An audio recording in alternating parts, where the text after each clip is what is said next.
Tonight I'm really excited to be taking you through Vltava, which is one of my favorite pieces on the ABRSM syllabus. And it's one which I give pretty much all of my students, either in the context of an exam if they're doing grade 3, but even if they don't, I will still cover it because it's one piece which I think you can learn an awful lot on, and some of these aspects we'll be talking about today. But before we actually get into the nitty-gritty of how to play the piece, I want to take a minute or so to just tell you a little bit about the piece, because I think it is really important that we always know what the story is we are telling, because ultimately we are not just trying to hit all the right notes in the right order, we are trying to tell a story when we play. This piece is actually a very small snippet from a much larger piece, which is by a Czech composer called Smetana, and he wrote a large piece for orchestra consisting of 6 different tone poems, and the whole collection is entitled My Homeland. So it is very evocative, and he describes many different, well, facets and legends of his homeland, and one of the movements from that is indeed Vltava. Now, also known by often its German name, which is the Moldau, and the Vltava or the Moldau, whichever you call it, is actually a river, the largest river in the Czech Republic. So what we are describing here in this piece is flowing water, essentially. This beautiful river which flows right through the country, surrounded by beautiful scenery, mountains, lush forests. So that is a scenery. And I'm also below this video enclosing a link to the original orchestral version, which I definitely urge you to listen to before you get going on this piece. So that's a little bit of the background. Now, in terms of technical aspects, we're going to be focusing today on 3 aspects in particular, which are really important in this piece. One is rhythm. The second one is bow speed and how we use bow speed to shape these lovely long phrases. And lastly, smooth shifting. So these are the 3 things we're going to be looking at. I would like to start with rhythm. And in that context, it is absolutely imperative that you familiarize yourself right from the start with the piano part to this piece. Because the piano part is, well, the piano really sort of represents the flowing water here, because you have got a continuous line of semiquavers,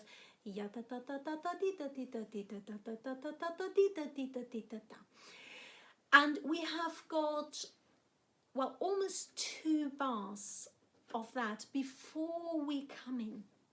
So we need to count extremely carefully. The piece is in 6/8, and I would urge you to subdivide it into, in each bar, 2 groups of fairly quick 3. So 1, 2, 3, 1, 2, 3.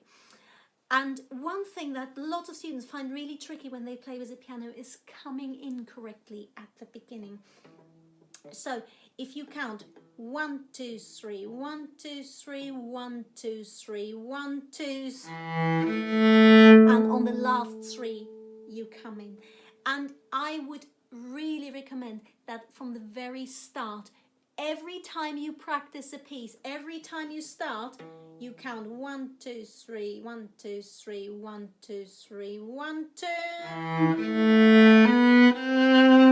And that will put you in really good stead for when you start playing with the piano.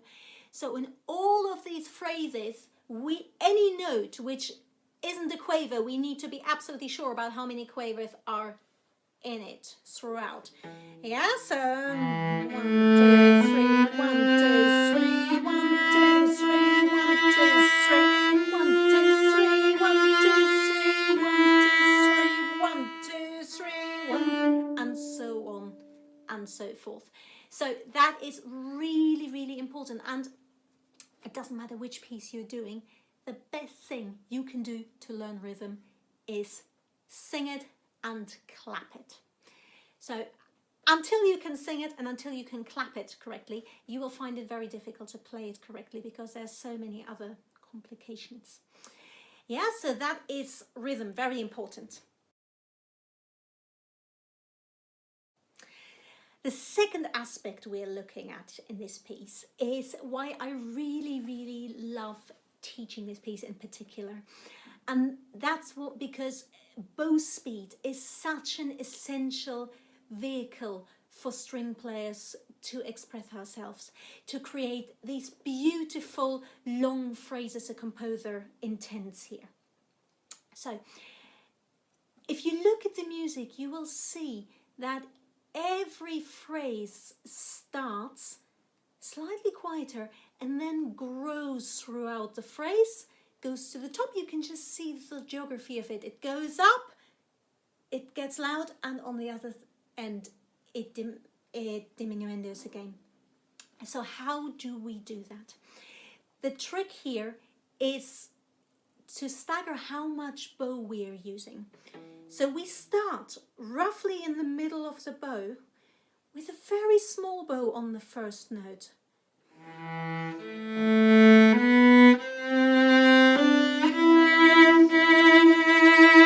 And with each subsequent slur, we use more bow until on these two top Fs, we finally use the whole bow.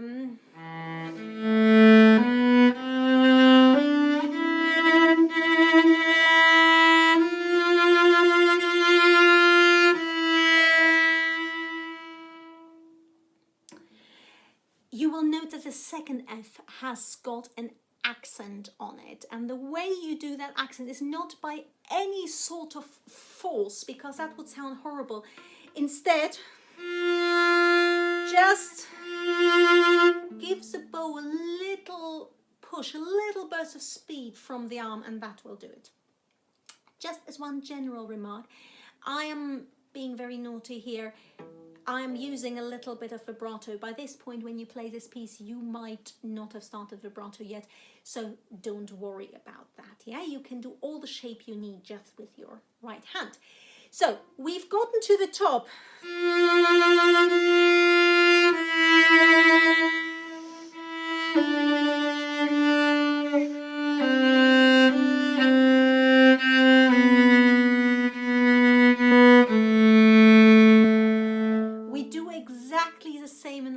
With each bow, we're using a little bit less of it. So you end up with this shape which looks a little bit sort of like a lightning. I kind of call it a lightning bow, and you go like that. Yeah, so you start very little, a bit more, a bit more, a bit more, a bit more, a bit more, use a whole bow, and as you come back down the phrase, you're using less again. And that applies, that same principle applies. You have the whole thing, let's see, 4 times in total, and then at the end of the third line you have a slightly different phrase here. You've got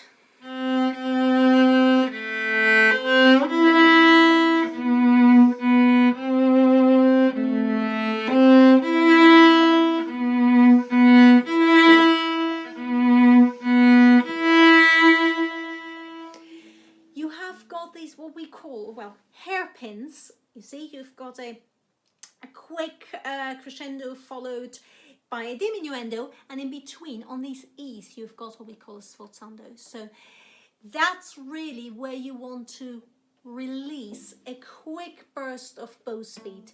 So here we increase the speed, and we slow it down again. Increase it again.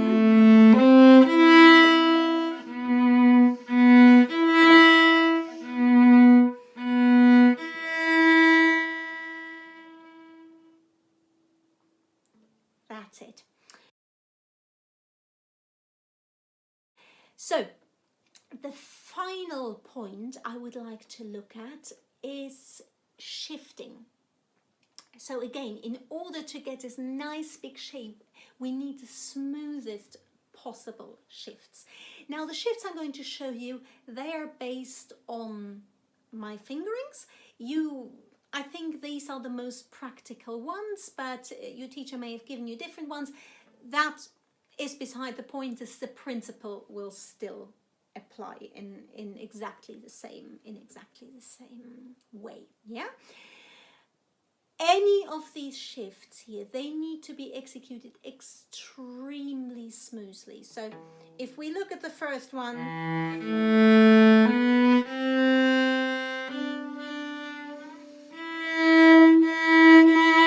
what we don't want is anything like that, because that's going to disturb our lovely long phrase. So really challenge yourself in practice to see how slowly can I shift.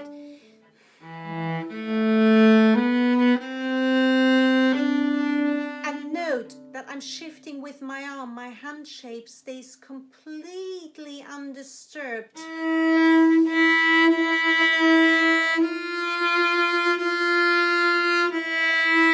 And as you go back down again, only my elbow controls the position. My hand shape does not change.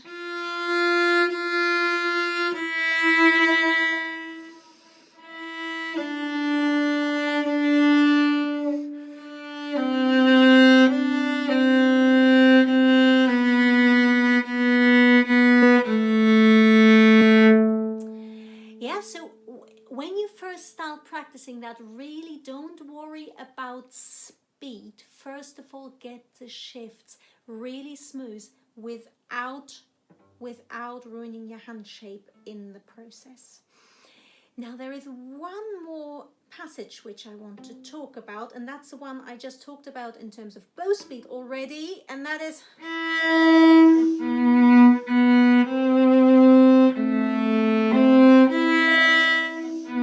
that's a passage where many students experience problems with intonation and with reaching these fourth position notes on the D string.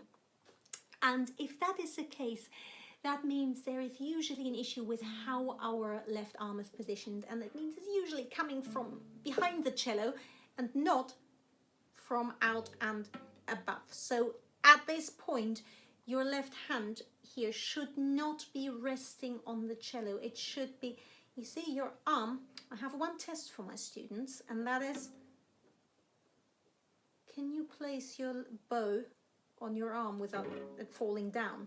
And if you can, that means that your arm is nice and straight. So you don't want to be seeing any of that. You want to have a long line from elbow right to the fourth finger.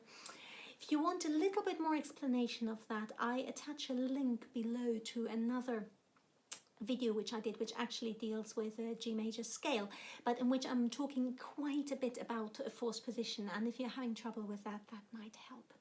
Yeah, so I really hope that this is helpful to your practice, and if you have any questions, please post them in the comment section below and I'll be happy to answer them.